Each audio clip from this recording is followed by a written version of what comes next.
গ্রন্থনা উপস্থাপনা মিজানুর রহমান সজল, প্রযোজনা দিদারুল আলম। ৮০ কিংবা ৯০-এর দশকের টেলিভিশন সংবাদের চেনা সেই আবহ।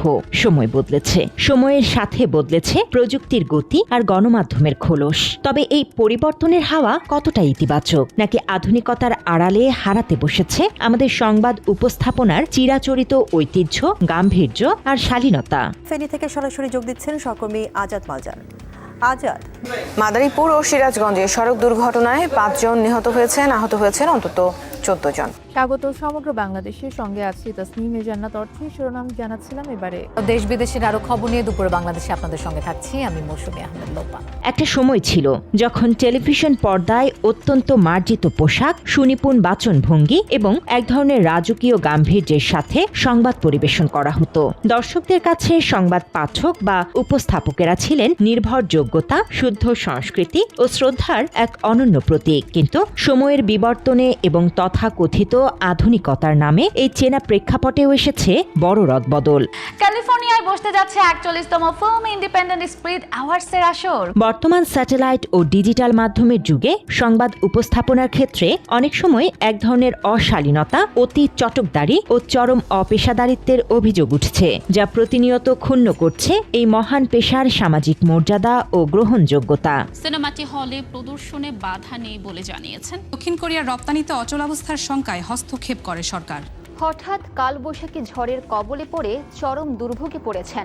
শুধু স্টুডিওর ভেতরেই নয়, সংবাদ উপস্থাপকদের কারো কারো ব্যক্তি জীবনের চাটুকারিতা ও সামাজিক যোগাযোগ মাধ্যমের অতি উচ্ছ্বসিত কর্মকাণ্ড মূলধারার গণমাধ্যমের জন্য তৈরি করছে এক বিব্রতকর পরিবেশ, যা প্রায়শই নেটিজেনদের তীব্র সমালোচনার খোরাক যোগাচ্ছে। আজকে একটা কমেন্ট দেখে আসছি, লিখছি কি সানি লিওন মিয়া খলিফার ইন্টারভিউ নিচ্ছে।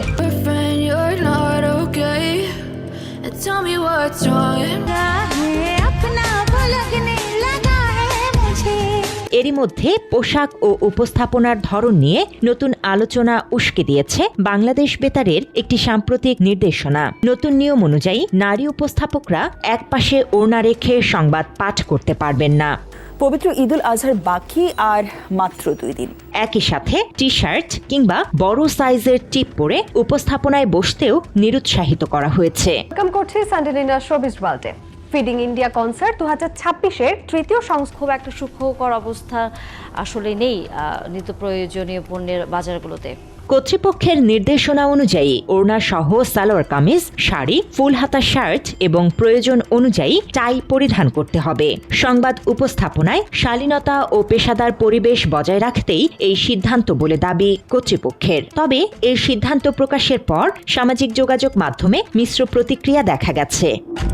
বাত, ব্যথা, প্যারালাইসিস কিংবা আর্থ্রাইটিস, আধুনিক প্রযুক্তি অভিজ্ঞ বিশেষজ্ঞদের সমন্বিত চিকিৎসার নির্ভরযোগ্য নাম টিপিআরসি। তবে এই পেশাদারিত্বের সংকট শুধু ক্যামেরার সামনেই সীমাবদ্ধ নয়, বরং পর্দার আড়ালে সক্রিয় রয়েছে ভিন্ন এক অন্ধকার জগৎ। অভিযোগ রয়েছে পর্দার পেছনে এক শ্রেণীর অসাধু সিন্ডিকেট নতুনদের ক্যারিয়ারকে জিম্মি করে নোংরা খেলায় মেতে উঠেছে। যারা এই জিনিসটা হ্যান্ডেল করতে পারে তারা হচ্ছে স্মার্ট। আর আমি যদি কারো নাম প্রকাশ করে বলি যে ওই লোকটা আমাকে বাজে কথা বলেছে, আমি এটার বিচার চাই, তাহলে আমি হচ্ছে খ্যাত, আমি ইন্ডাস্ট্রির যোগ্য না। আমি এই কথাটা অনেকবার শুনেছি যে তুমি মিডিয়ায় কাজ করতে চাও, তাহলে তো তোমাকে মিডিয়ার মতো হতে হবে। মিডিয়ার মতো মানে কি? এই অশোক কুমার রায়ের সাথে তো আমার দেখা হয়েছিল। আমি অডিশন দিলাম, অডিশন দেওয়ার পরে সে আমাকে বললো যে আপু তোমাকে আরেকটু শুকাইতে হবে দিদি। পরে যে আমাকে সাজেশন দিয়ে নিয়ে গেছে ওখানে, তাকে আমার সামনে বলতেছে যে কি তুই 2-1টা বান্ধবী ম্যানেজ করবি, ম্যানেজ করে আমাকে আয়না দিবি, একটু ঘুরতে টুরতে যাবো। অভিযোগের তীর খোদ সংবাদ উপস্থাপকদের একটি সংগঠনের প্রভাবশালী কিছু নেতার দিকে। এই অসাধু চক্রের বিরুদ্ধে নতুন ও সম্ভাবনাময় নারী উপস্থাপকদের হেনস্থা, শ্লীলতাহানি কিংবা অনৈতিক সুবিধা আদায়ের চেষ্টা করার মতো চাঞ্চল্যকর অভিযোগ উঠেছে।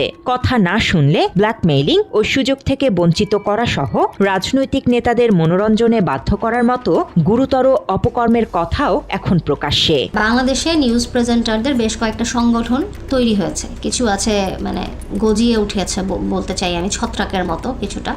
এই সংগঠনগুলির কাজ হচ্ছে গেট টুগেদারের ব্যবস্থা করা, বিভিন্ন পার্টির আয়োজন করা এবং কিছু কিছু ক্ষেত্রে তারা আর্থিকভাবে এদিক থেকে লাভবানও হয়ে থাকেন। তো এসব পার্টির মাধ্যমে যেটা হয়, অনেক রাজনৈতিক ব্যক্তিত্বরা আসেন। বিগত আওয়ামী আমলে আমরা যেটা দেখেছি, আওয়ামী নেতাদের সঙ্গে, সবাই না, কিছু আওয়ামী নেতাদের সঙ্গে কিছু প্রেজেন্টারদের একটা সখ্যতা সবসময়ই ছিল। অভিযোগ রয়েছে দেশ জুড়ে ব্যাঙের ছাতার মতো গজিয়ে উঠেছে নানা নাম সর্বস্ব তথাকথিত প্রশিক্ষণ কেন্দ্র, যেখানে সংবাদ উপস্থাপনা শেখানোর নামে চলছে এক ধরনের বাণিজ্যিক তামাশা। বাংলাদেশে একটি বৃহৎ জায়গা হল কমিউনিকেশন, ব্র্যান্ডিং, মার্কেটিং। যে পেশার মূল ভিত্তি গাম্ভীর্য, নিরপেক্ষতা ও নির্ভুল তথ্য, সেখানে অনেক প্রতিষ্ঠানে পাঠদান দেয়া হচ্ছে চরম হাসাহাসি আর ব্যঙ্গাত্মক ভঙ্গিতে। ফলে নতুনরা পেশাদারিত্ব শেখার বদলে বিভ্রান্ত হচ্ছে, যা পুরো গণমাধ্যম শিল্পের ভবিষ্যৎকে এক বড় ধরনের ঝুঁকির মুখে ঠেলে দিচ্ছে। তথ্যের অবাধ প্রবাহের এই যুগে সংবাদ উপস্থাপনায় আধুনিকতা ও নতুনত্ব আসবে, সেটাই স্বাভাবিক। কিন্তু সেই পরিবর্তনের হাওয়া যেন কোনোভাবেই গণমাধ্যমের নৈতিকতা, শালীনতা ও পেশাদারিত্বকে গ্রাস না করে। এই শিল্পকে বাঁচাতে পর্দার আড়ালের সিন্ডিকেট ভেঙে জবাবদিহিতা নিশ্চিত করা এখন সময়ের সবচেয়ে বড় দাবি। বাংলা এডিশন, ঢাকা।